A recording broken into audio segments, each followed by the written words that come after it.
So I stuck around, and then, the 5 happened. I didn't expect it.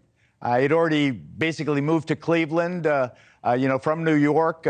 But, because of the pandemic, I was on remotely. It didn't matter for a couple of years there. Then when the disease finally, we were rid of the disease, the commute was arduous. It was, a real strain on me. I had the worst commute in the news business. But I hung in there, and I enjoyed doing the program, but the program apparently didn't enjoy me, Chris. Do you think that the reality is just that, the personification of ugly, small ideas and taking cracks at everybody else is just what that place wants to be? And they didn't want to see you give as good as you get with Gutfeld and the other people around the table. Well, I think that there is truth to that. For example, I'll give you a concrete example because I don't like talking in generalities about some specific things. When Tucker Carlson came up with his bizarre notion that January 6th was an inside job, that it was federal informants who were causing trouble, that it wasn't the insurrection that the rest of us saw, I said that was a bunch of BS. I called BS on it.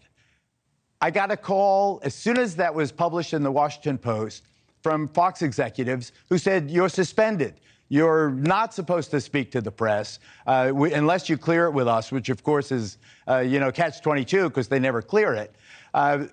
So I wanted to speak out on that because I was very offended by it. Everyone knows that it was Donald Trump inciting an insurrection. He inspired those people. He directed those people. He encouraged those people. He sicked those people on the Capitol of the United States. He stabbed the Constitution in the back. And I think that for Fox to pretend that, there was an honest debate about January 6th or the 2020 election, I think was obscene. And I think it needed to be said.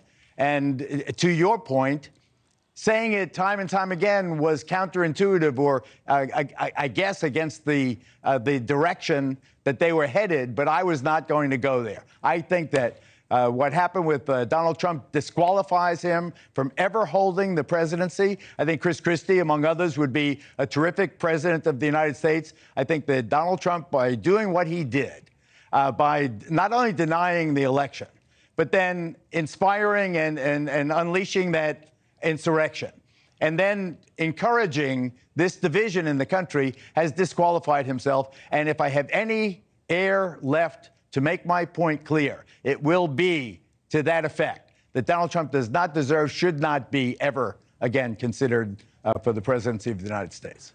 Hey, thank you for watching. Please go to newsnationnow.com, newsnationnow.com, and you can find NewsNation on your television provider. And don't forget to click the red subscribe button down below. Then you will get more of NewsNation's fact-driven coverage.